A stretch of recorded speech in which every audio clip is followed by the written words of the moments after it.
All right, well, good evening, everyone, and thank you so much for being here today, attending our Equine Nutrition webinar series co-hosted by the New York State Horse Council on Prana horse feed.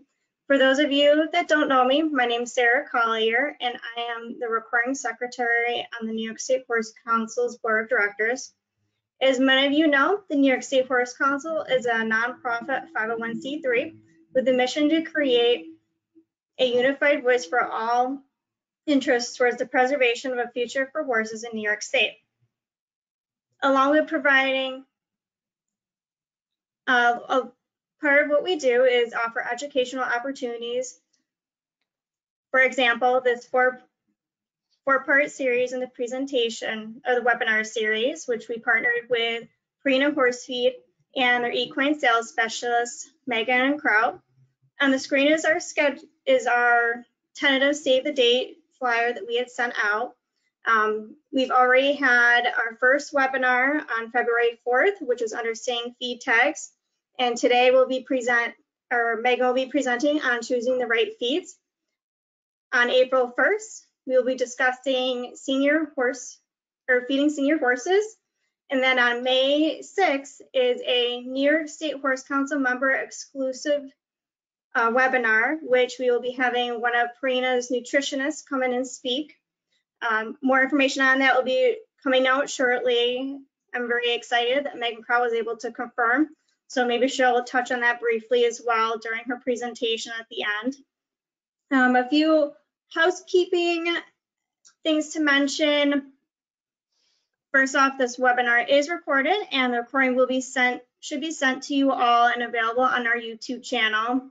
Again, we ask everyone to stay muted and to type any questions that you have into the chat box. We want to try and limit individuals talking over each other as much as possible. And if you would like to speak, sometimes it's easier to articulate a question or have a little bit of a discussion back and forth with Megan.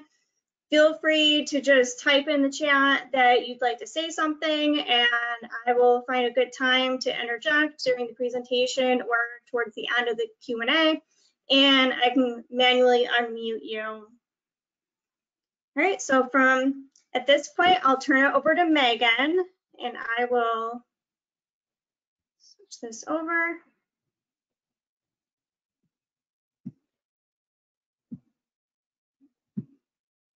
All righty, Megan. I believe it should be sharing your screen, right? There you go. Are we good? We're good. Okay, now I can't see my screen. All I see is myself. Let's see. Hold on. Bear with me, guys. I'm attempting to. All right, there we go. Okay, so before we start, I just want to let everyone know that if you would like a $10 off Purina feed coupon, you can text the word Purina to 57682, and you will be sent a link that's just going to ask you a few questions, and then an email will be sent out to you with a coupon. And I would write it in the chat, but it looks like my chats don't go to all of the attendees, so maybe Sarah could do that for me. My chats only go to organizers and panelists, it looks like. But text Purina to 57682 and you'll get a $10 off coupon. And before we start, I just want to tell you a little bit about myself if you weren't on the last webinar. If you were, you're just going to hear me talk about myself again. My name is Megan Kraut, and I am the sales specialist for Purina in Central New York. I grew up in Massachusetts, where I lived on a small hobby farm with some horses and goats and chickens. And from there, I went to SUNY Cobleskill. I got my bachelor's in science in agricultural business. And now I've been with Purina for a little bit over a year, and I've got a pretty neat job where I get to help horse owners keep their horses healthy and happy by working with them to provide the horses with the best nutrition available. When I'm not working, I spend a lot of time hanging out with my husband and my 2.5-year-old son. You can see them in the pictures up there. And I am a horse owner myself. I have a 13-year-old off-track thoroughbred named Wesley, who I do some lower level eventing with. And there's some pictures of him up there too. So today we're going to talk a little bit about choosing the right feed and guidelines to feeding your horses. This is a fairly brief overview because if I went in depth on all of this, we would probably be here for a week. So we're going to kind of touch on the parts that are important when you're deciding what to feed your horse and kind of how to know you're feeding them correctly. So step one is forage first. Forage should always be the first thing on your mind, and we're going to spend a fair bit of time talking about that. It's the most important component to your horse's diet, and it's best when that can be the majority of your horse's diet. And if they can use forage to meet most of their caloric needs, that's always ideal. And horses will eat 1 to 2% or more of their body weight per day in dry matter. Or sorry, 2 to 3% or more of their body weight in dry matter. And depending on what is available, they can eat twice that much if your horse is a good hay eater. But they need a minimum of 1% of their body weight in dry matter intake to maintain proper digestive health and function. So if you have a 1,000-pound horse, they need to eat at least 10 pounds a day, but some will eat upwards of 20 to 30 pounds or more a day. And pasture is also a great source of forage, but keep in mind that pasture and hay have very different dry matter content. So they have to consume a lot more pasture to meet that dry matter guidelines that they have. So you see on the slide that 11.5 pounds of hay is equal to 10 pounds of dry matter, but they would have to eat 35 to 50 pounds of pasture to also get that 10 pounds of dry matter. So there's a pretty big difference there. And it's important to know if your pasture is adequate for grazing for nutrition and dry matter versus them just hanging out on it and nibbling on some grass here or there. So if you have a horse out on pasture, sometimes you might have to provide a second forage source like hay. And I know in New York, we often have droughts and our pasture will dry right up. So if you have pasture that your horse can live off of, you're very lucky.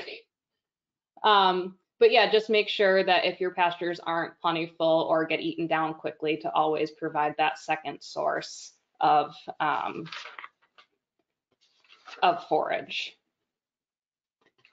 So when you are looking at your forage that you're gonna pick or your hay, as a general statement, it's important to feed your horse the best quality hay you can find.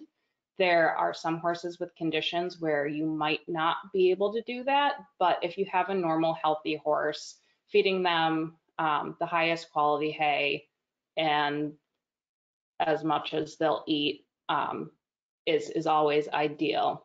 And it's always great if you can have a hay analysis so you know what you're feeding, but this isn't always feasible. If your hay source is constantly changing, which I know there's a lot of places that it is, by the time you get the sample, send it in, then get the results back, that load of hay might already be gone. So your hay analysis is not going to do you any good at that point. So I've outlined some good things to look for when you're buying hay or just assessing the hay quality that you have. So the first would be a high leaf to stem ratio. Look for more flat leaves in the hay and fewer round stems. This indicates that the plant was less mature when cut. and more leaves typically means a higher digestibility and nutrient content for your horse. And number 2 would be a smaller diameter stems. So the smaller stems are also indicators of higher quality hay. Small stems mean the plant was less mature when it was cut. To test the stem size, you can just grab a handful of it and kind of squeeze it in your hand. And nice, good quality hay is typically soft and pliable versus feeling like you're grabbing a handful of sticks. And number 3 would be few seed heads or blooms. So no matter the species of plant that the hay is made out of, hay with little or no seed heads or blooms indicates a younger, early maturity plant, and thus it's typically a higher quality hay. And number 4 would be a fresh smell and appearance. So I know I love the smell of fresh hay, and your horse does too. So avoid any musty, moldy, or off-smelling hay because it can really reduce the palatability and indicate poor quality. And number 5 is cleanliness. Hay should be primarily made up of harvested forages. So look for a clean forage with little to no dust and have it be free of dirt, mold, weeds, trash, or other foreign materials. I know I have opened up some bales of hay in the past and found really interesting things. I think once I found a balloon in my hay and I found frogs. And it's going to happen, but for the most part, make sure you have nice clean hay that isn't full of any other debris. And number 6 would be hay color. So a good quality hay should be bright green in color with little fading. A bleached yellow, brown, or black may indicate that the hay is older or it wasn't stored properly. Storage conditions are really important for your hay because the age and the way it's stored has a really significant effect on the vitamin content. So vitamins like vitamin A and E aren't stable over time. And after approximately 6 months, almost all vitamin A and E activity levels are lost. And that is even higher compromised, and those deplete faster if the hay is exposed to heat, sunlight, or rain. So make sure that wherever you're getting your hay from, or if you cut your own hay, to keep it in a dark, dry place. So the second step is to make sure that you're feeding according to your horse's lifestyle. So beyond the forage, when you get into feeding concentrates, this is probably the most important thing to make sure you're doing. And an example to bring it back to related to people, an Olympic level swimmer eats in their peak of performance and training can eat an upward of 10,000 calories per day. And then there's me. I sit at a desk or in a car. I'm on my feet some of the day, but I'm sedentary. I ride my horse a few times a week, but I certainly don't need to eat 10,000 calories a day. There might be some days that I would like to, but I probably shouldn't. And so the same goes for horses. Not every horse is going to require the same diet due to the varying differences in lifestyles. And some examples are pleasure maintenance lifestyle, performance, young growing horses, brood mares, seniors. They all require different nutritional needs. So because hay or pasture alone don't contain all the nutrition a horse needs, commercial fortified feeds were developed to fill that gap. And the feeds that you see at your feed store today are typically fortified with vitamins and minerals to balance a horse's diet. These feeds are usually created to meet the needs of various lifestyles, but as you can see on the screen up here, there's so many different feeds to choose from. It can be overwhelming, but it's also nice to know that you'll always have an option for the specific horse that you're feeding. And a feed can be specific for one life stage, like a senior feed. Those are designed to feed senior horses, or a mare and foal feed. Those are obviously for mares and foals, but there's also feeds that are all life stages, which when you feed those as directed, they're appropriate for a large variety of horses.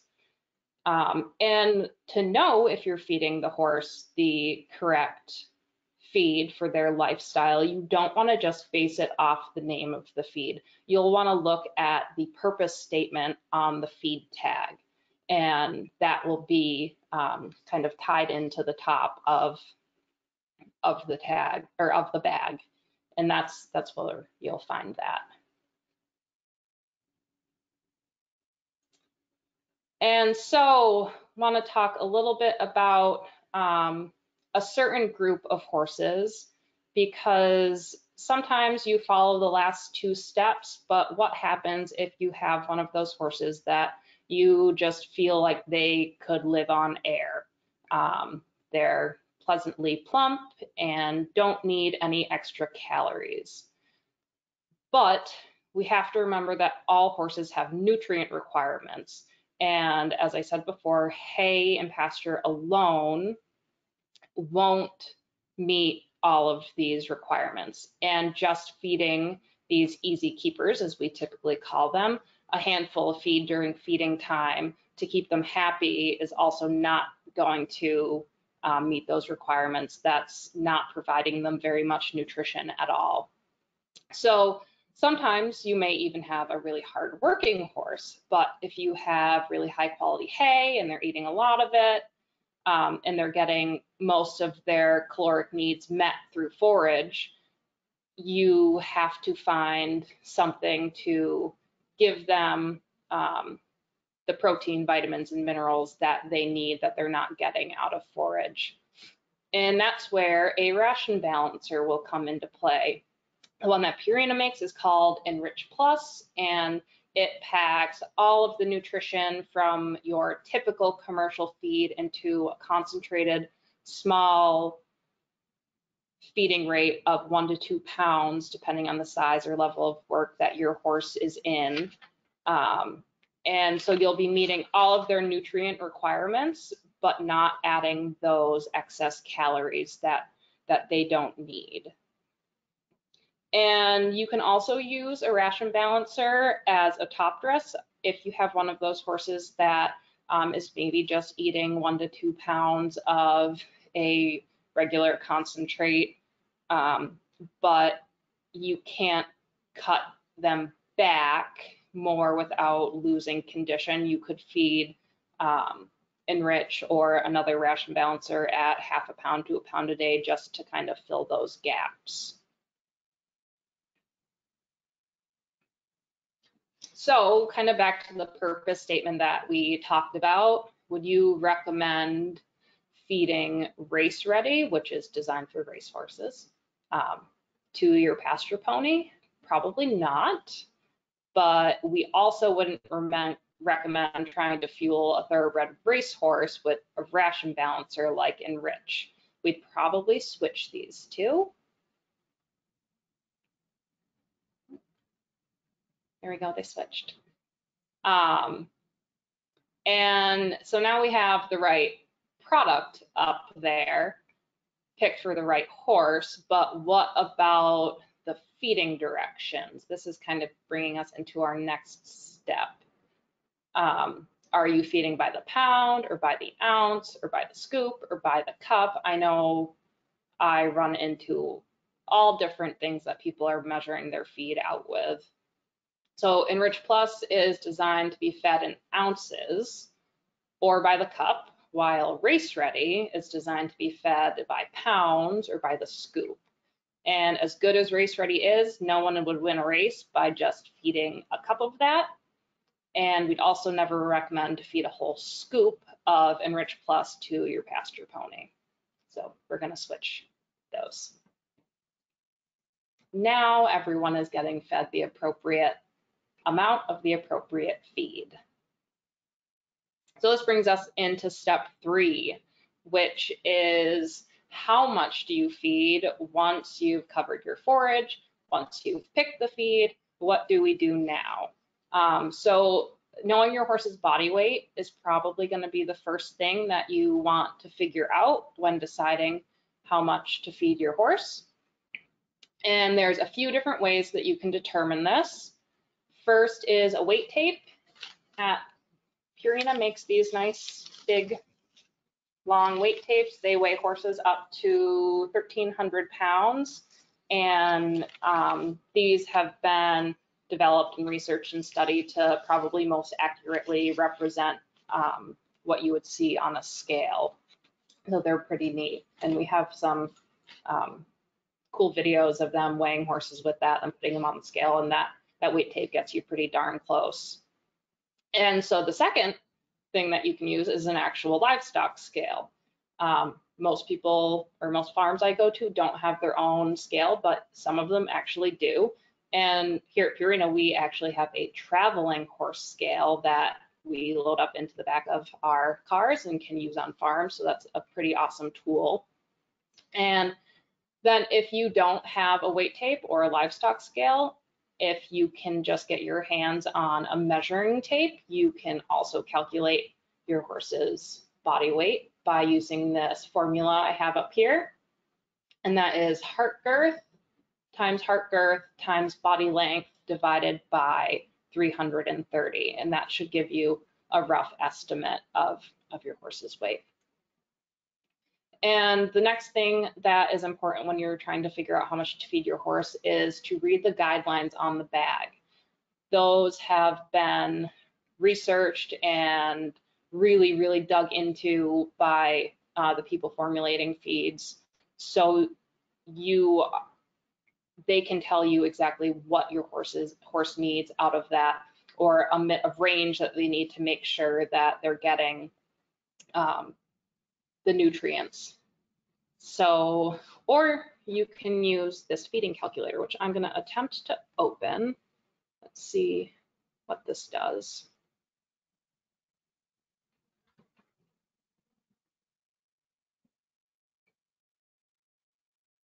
I don't know if it's gonna.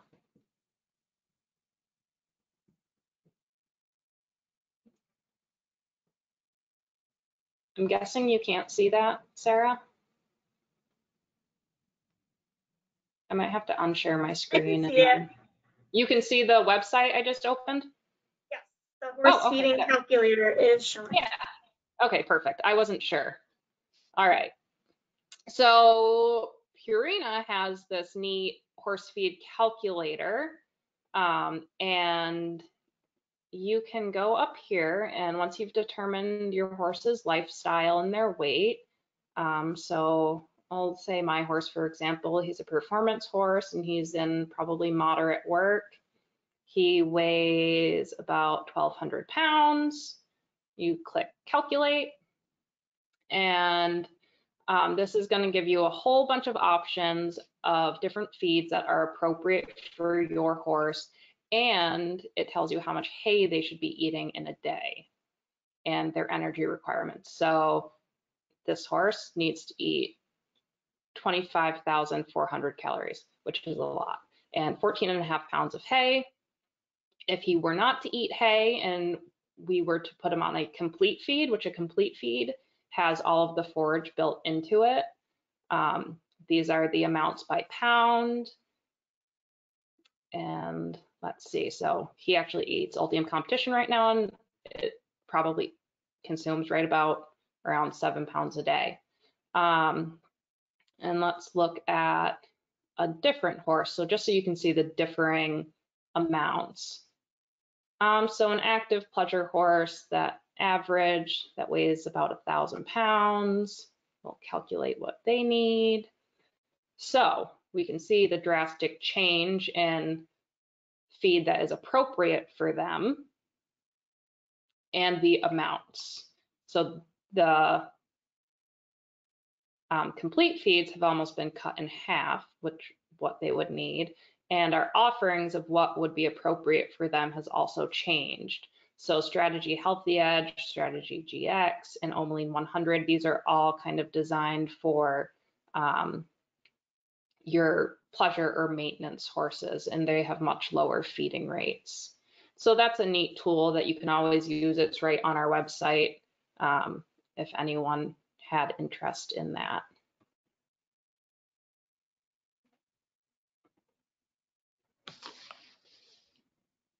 All right, so once you have figured out how much your horse is eating based on the guidelines on the bag or using the feeding calculator, the next thing I want to note is to not overfeed your horse in a meal. The kind of max that you want to have them at is 0.5% of their body weight per meal. So that's no more than 5 pounds for a 1,000-pound horse or 6 pounds for a 1,200-pound horse.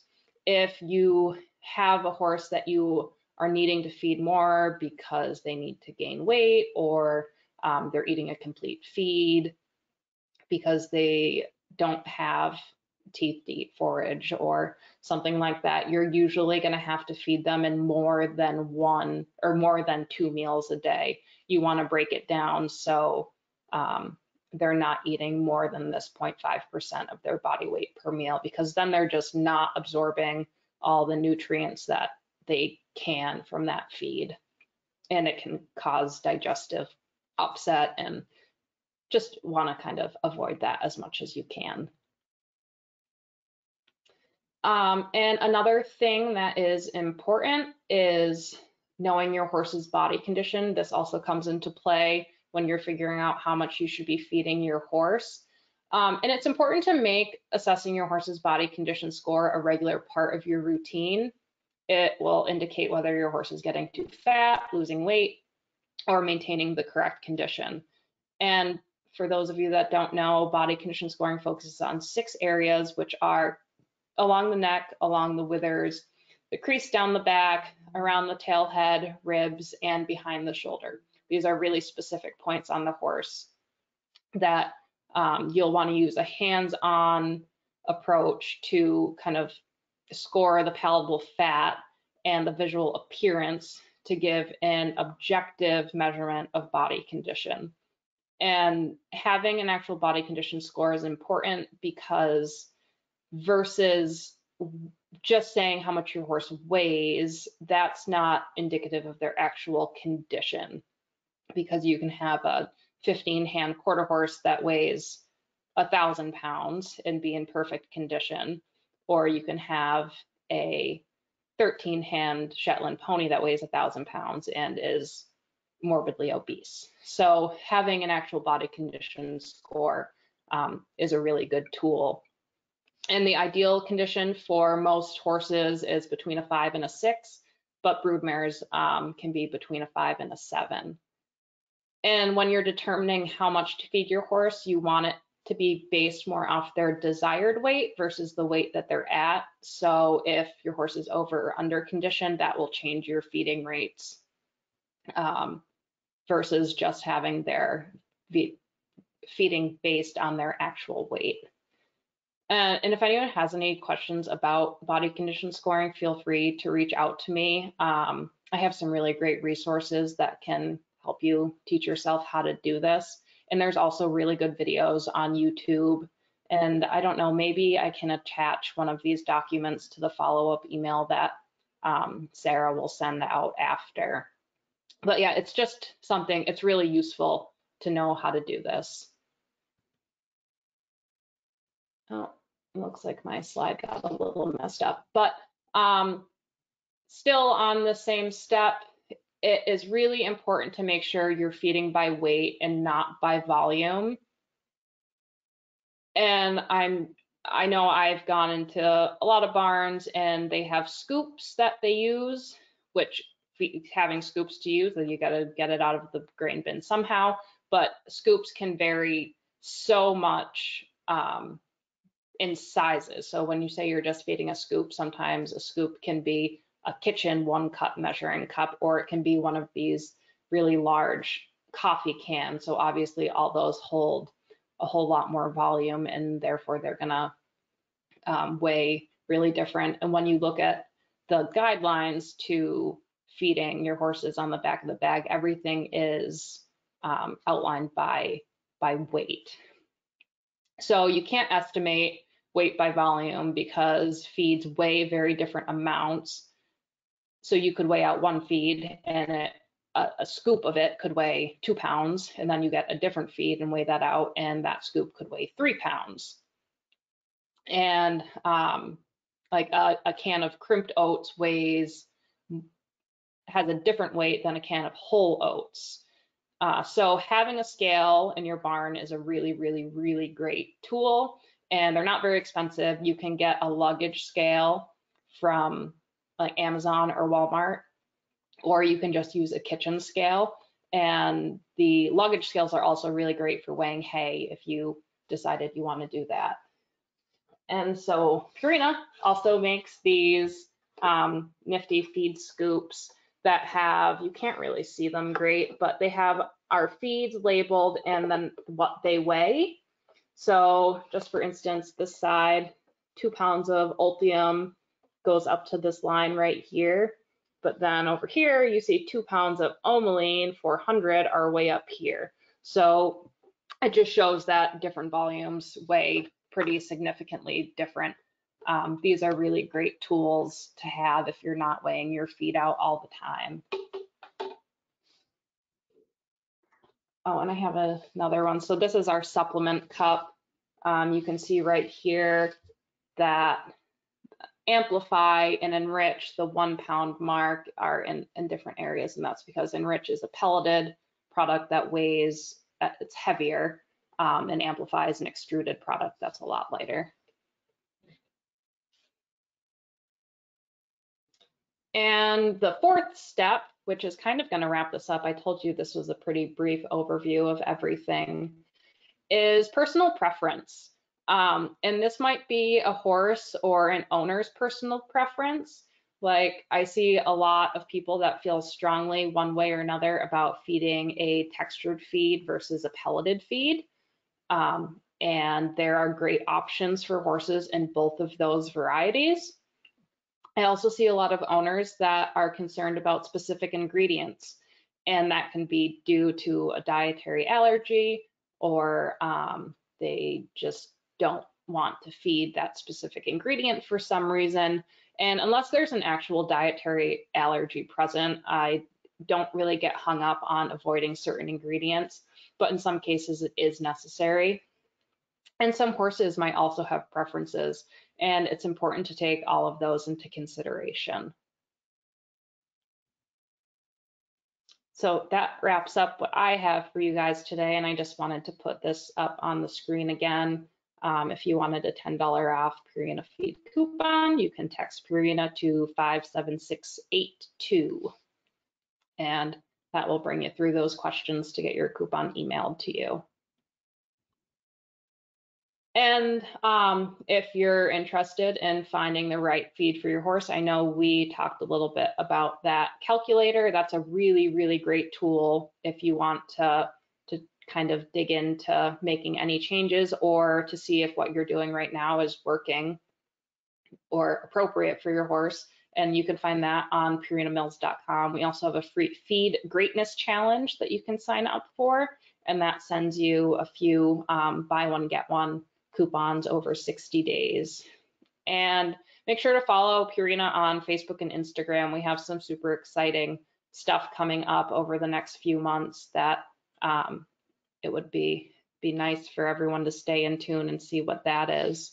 And always, you can contact me. That's my phone number and my email address. I'm always happy to help anyone kind of go through things to make sure they're doing what they need to for their horse. And I travel all over Central New York, so happy to come out and see you and your horses if you ever need me.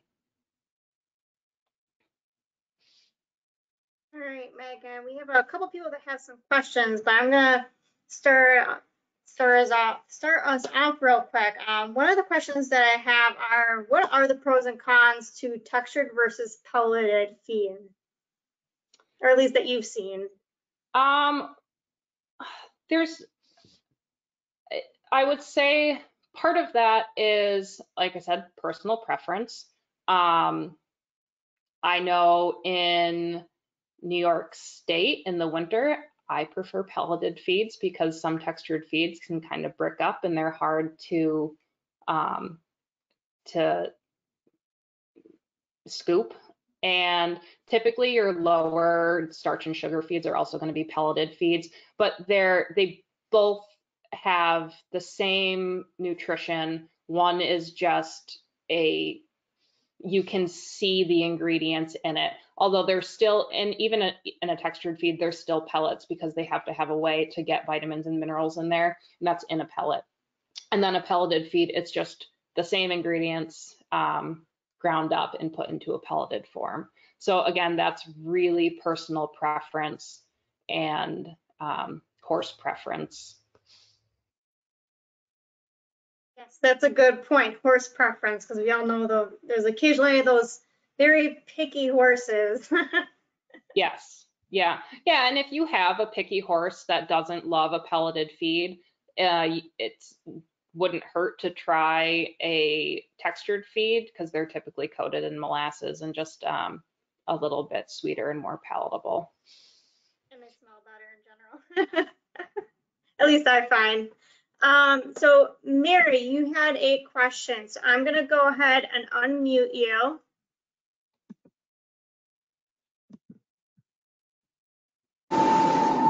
Hi, yes. My horse is currently on Outlast, and I was trying to figure out because he's currently on Outlast, and we feed him a handful of Outlast 2 times a day, and then he's on, I don't even know how much Strider. They feed him a cup of Strider from Blue Seal. Okay. And I don't know if Prana makes something that's cheaper than what I'm currently feeding, or what can I do to make sure I get the right nutrients and stuff. He's really, he can blow up on air. Basically, this horse he weighs 1,500 pounds, a 19-year-old American quarter horse, which is going to turn 20 on April 10th. And we have to feed him in a hay bag, or else this horse will blow up. And I don't know if I should, and I do not need him gain sick because he already has ulcer issues. Right. So he would be a really good candidate for like a ration balancer, like in Rich Plus, because you can feed that at such low rates. He would only need a pound a day. So if you feed him twice a day, a half a pound, and here I can pull this out, that only amounts to up to there on a cup. So it's very low volume. And that's great for those horses that just don't need the extra calories, but you'll still be getting all those nutrients into him because he's likely not getting all of the nutrition he needs out of just a cup of your typical commercial feed because they're just not as concentrated. Okay. Yeah, he does Western dressage, but during the winter, basically what he does, because I'm also a rescuer, I work with the Red Cross, he does not get used often, and I could throw him out in the back pasture and he would say, "Oh, food, eat," and blow himself up. Oh yeah. So I live in Western New York. Is there a way I could speak to a nutritionist that could actually evaluate him? Because sometimes we say he's fat and people say, "Oh, he's skinny."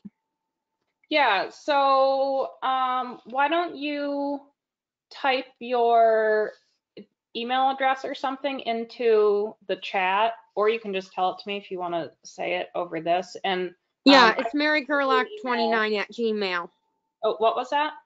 marygerlach29@gmail. How do you spell? Megan, I can actually send that to you because I have a list of all of the registries. Perfect. Okay, so Sarah has your email address and she'll send it to me, and I'll shoot you an email and see if we can get you set up with somebody. Thank you, because I don't want this horse to be, fat, and my barn manager only allows Prana in the barn. Okay. basically he loves Blue Seal because it's cheap in our area, but if it's Yeah. his choice, it's Prana. That's a good choice. Thank you so much. Yeah, thank you. How do I mute myself again? I'll go ahead and do it. No worries. Thank- And then we also have Kimberly. She had a couple questions. One is, again, going back to the pelleted feed. She said, isn't it true a pelleted feed is broken down further and less likely to be digested as to a textured feed with whole oats, etc.? Oh, Yes. sorry. So She did correct herself slightly. Then she said a textured feed can come out whole at times, whereas a pelleted feed would be more digested. yes, so she's right. A pelleted feed is like further processed and broken down, so it could be a little bit easier for those horses to digest. And that's why you'll see like senior feeds that are supposed to be really digestible. Those are typically always a pelleted feed. They might have some loose beet pulp in them, but beet pulp is a really easily digested fiber source as well. So yeah, she's correct saying that. I mean, nutritionally, what you see on the tag is not going to be different because it is a textured feed, though, if that makes sense. And then Lori had a question. She said that she uses Prana and Rich and Strider. What does Prana offer that is similar to the Strider feed? Strider is, I would have to see what that actually is. I think it's a pelleted, like all stages feed. I might have to get back to her on that one so I can just look up a little bit more about what Strider is, and then I could send her an email if you have her email address too. Okay, yep.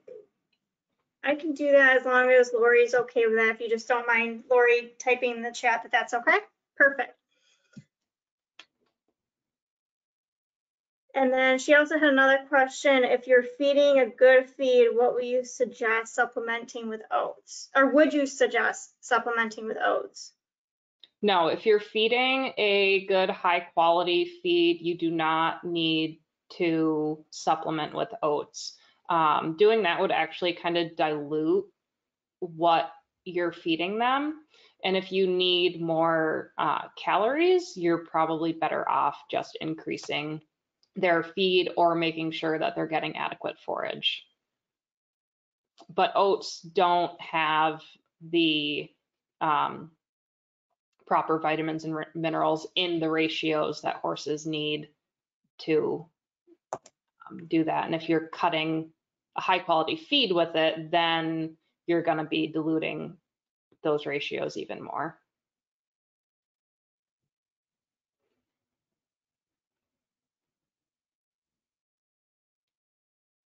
All right, and then another question for increased calories, would rice bran work, or would that counteract with the feed as well?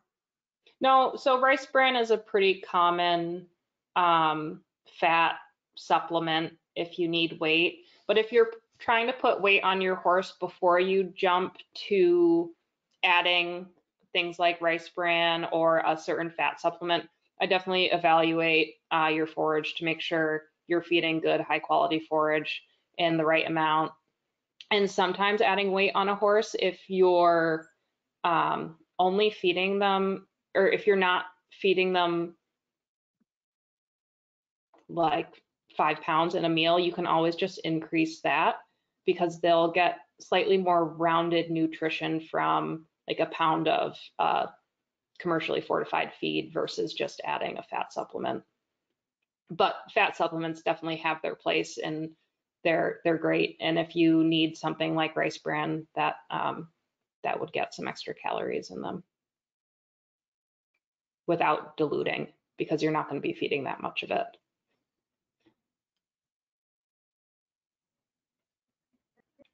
Have any other questions for Megan tonight? Oh, it's good. I like questions. So if anyone has them, Well, feel free.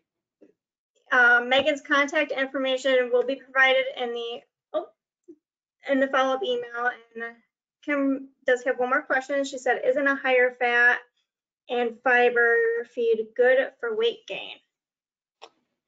Yes, so typically higher fat and fiber feeds are going to be higher in calories, but when you're talking about weight gain, you really want to make sure that you're feeding, you're increasing the calories. There are some feeds that are high in fat and fiber, and you'll look at you can't determine the caloric content of a feed by just looking at the guaranteed analysis or the fat and fiber. Now, most companies don't list the calorie contents online or anything, but you can call them or email them and ask them for that. And if anyone had questions about specific Purina feeds, I can tell you those as well. But yeah, it's hard to say that like some high fat and fiber feeds are good for putting weight on horses, but that just because they're high in fat and fiber does not mean they're appropriate for that. Didn't really totally answer your question because some feeds are, yes, good for that, but some might not be.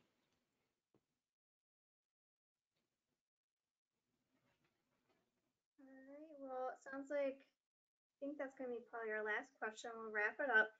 Like I mentioned, we will be sending out Megan's contact information in the follow-up email, and I'll see about trying to include those documents that you said that you have from Prana, or Yeah. resources you have about body scoring. So that should be very educational. And worst case scenario, we can always just post that on the website, or I can email it out individually to everyone as a follow-up from the New York State Horse Council email.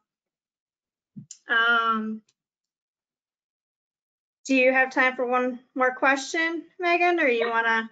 Okay. Yeah, no, I have time. Judy said, my horse is overweight and I'm just feeding Timothy grass, pellets, and supplements and free choice hay. Oh, okay. That sounds a little bit easier. I'll unmute you.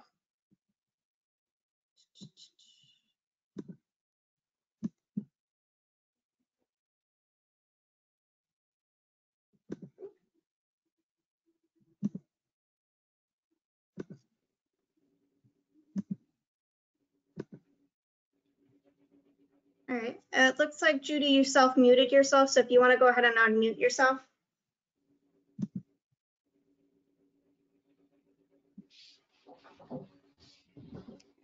Here we go.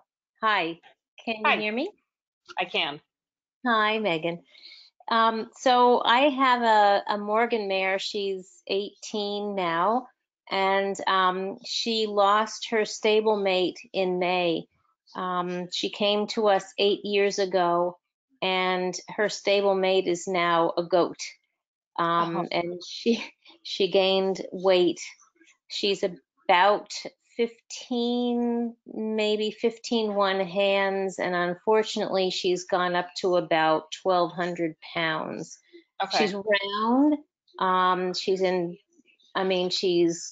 athletic. It's very icy and snowy here, so I'm walking her a few times a week, through up to the pasture and back. But she eats a lot of hay. I give her lots of mixed Timothy grass hay. I'm only feeding her, I use a cup measure. I give her a half cup of Timothy grass pellets morning and night, watered down, and then a scoop of it's a pasture supplement. It's got lots of vitamins and minerals in it. Okay, so it's probably like a ration balancer. Yeah. Yep. Yeah, but it's like 2 tablespoons full. So Okay. this mare is not eating a lot except for hay, and I give her free choice hay, and she eats a lot of hay. But like, does hay put on weight? I mean, once the spring comes, I'll be riding her again. Yeah, so for those really easy keeping horses like that, hay definitely will put weight on them. And you sometimes do have to restrict hay access. Like sometimes you can use a slow feeder and that will help them I kind have of, hay bags. yeah. And sometimes you might just need to weigh out the hay that you're feeding and see if that helps her lose some weight.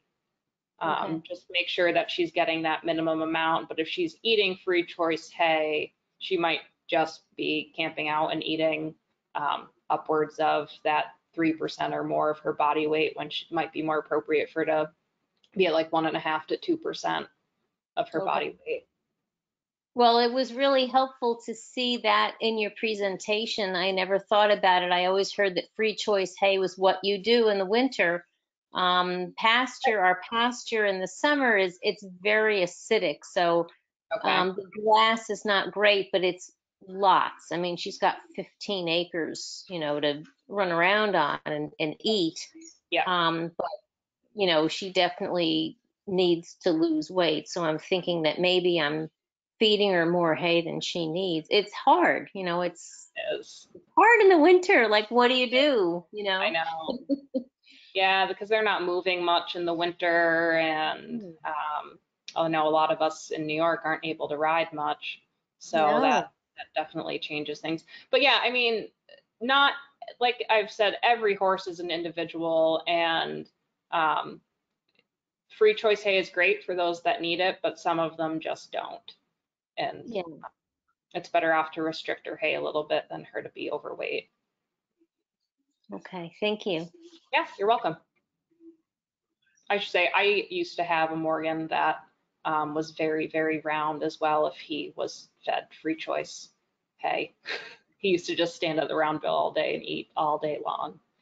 What's difficult for me is in May, I lost her stablemate who was a Morgan, and she was 36 when she died. Wow. And when I got her back in, I don't know, 2000 something, I had her for many, many, many years. She looked like a walrus. She was overweight and Cushing's and all that. I got her out of that. I got her in great condition. And then, when she reached her 33rd year, maybe, I stopped riding her. And then she was very thin. So I'm trying to increase her weight.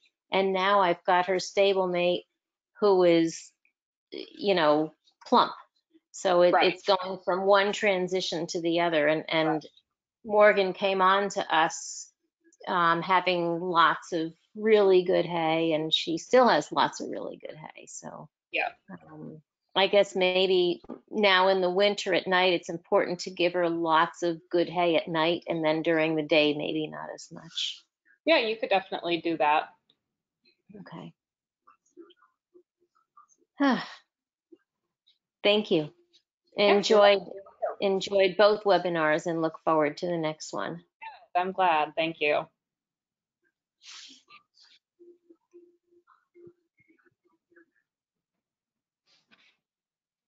Alrighty, I think we will wrap it up. Thank you so much, Megan, for taking your time for this presentation. And don't forget, everyone, to register for the next one. We'll have that available, the information to register up shortly. Alrighty, thank you. Great. Thank you, everybody.